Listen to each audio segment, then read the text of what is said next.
You're watching News at Prime. Let's get into another important discussion now. Medical students raising concerns about the National Student Financial Aid Scheme funding.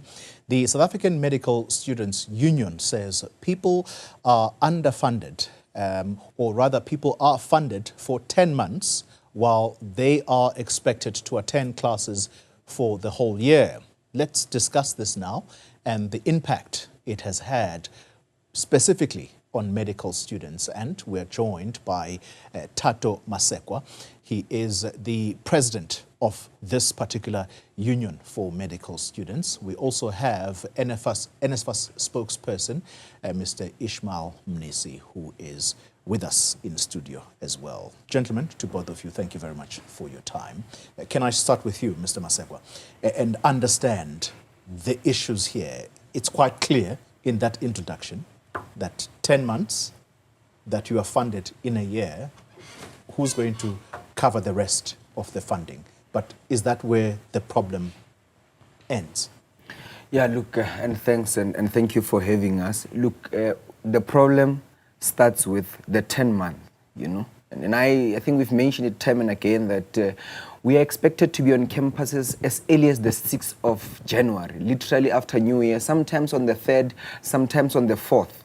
For all these times, NSFAS starts giving money to institutions somewhere around March, first allowance around March, and in all the times that the months are left outside, students are expected to be studying, students are expected to be writing exams, and not that they've shown an element of care, it's business as usual for them.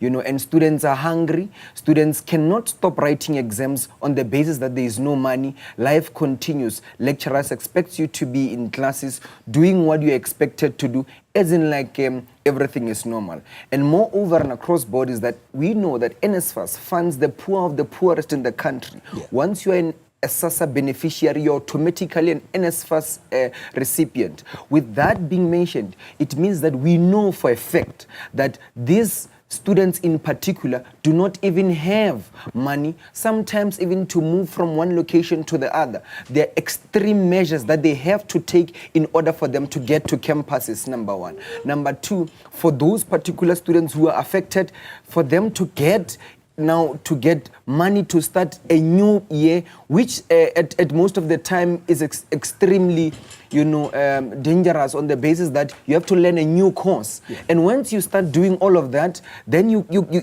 have your situation all frustrated. And I think those are some of the issues that we have, and we've raised them on multiple occasions. But what I think is that in medical students in particular, we are a little bit of a drop in a pool of ocean that NSFAS has. In as far as it has, it funds a lot of students. It funds a lot in particular, and of course a smaller group. So most of the time will just become a tick box in their passing by. But we are now saying we're tired of lip service, yeah, where most of the time they will just pick that they are funding students, but students are tired and hungry of all the unmet promises of being funded, and that is where I think we will start the discussion. All right. We're also joined by Ambrose Likalakala. You also part of the student union. He's already said a mouthful about what the challenges are. Is there anything that stands out for you that the gentleman from NSFAS needs to address and put on the table with his seniors about what is this crisis about exactly? No, thank you very much, and greetings to everyone. Well, the issue of NSFAS, it's very clear. Like, our call is to have allowance in January and in December. Right. This is because, for an example, I can tell you that the healthcare system, since the inception of human into this world, has only undergone two transformations. Number one is provision of clean water, sanitation and sewage drain system. Number two is epidemiology and vaccination. But this is not the reality when it comes to medical students. You have got a female child who's in school from as early as the 3rd of January. This female, how do they buy sanitary towels? Because that is what we are calling for, to say, let us have an immediate solution. However, we have tried to have an engagement with NSFAS, and then they have expressed it to us that they are willing to resolve it. However, they've said that it's a matter that may need those above them. Okay. So, yes. All right. So the man who speaks for NSFAS is here with us, and he's perhaps going to tell us about what the men or the people above them are going to say about this. First, let's understand the logic behind funding the students for 10 months. What about the rest of the year or the rest of the months that are left? Well, thank you very much, Xoli, for that question and the well-spoken statements from the President and the SG.